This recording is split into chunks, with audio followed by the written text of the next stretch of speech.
கர்த்தருடைய பரிசுத்த நாமத்திற்கு ஸ்தோத்திரம். இன்றைய நாளுக்கான தேவ வார்த்தை ஆதியாகமம் 26ஆம் அதிகாரம் 4, 5 மற்றும் 24ஆம் வசனங்கள்.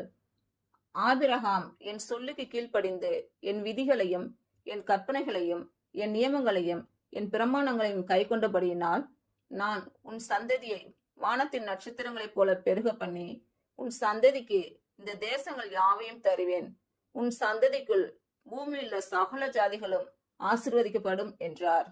அன்று ராத்திரியிலே கர்த்தர் அவனுக்கு தரிசனமாகி, நான் உன் தகப்பனாகிய ஆபிரகாமுடைய தேவன், பயப்படாதே, நான் உன்னோட கூட இருந்து என் ஊழியக்காரனாகிய ஆபிரகாமின் நிமித்தம் உன்னை ஆசீர்வதித்து உன் சந்ததியை பெருக பண்ணுவேன் என்றார்.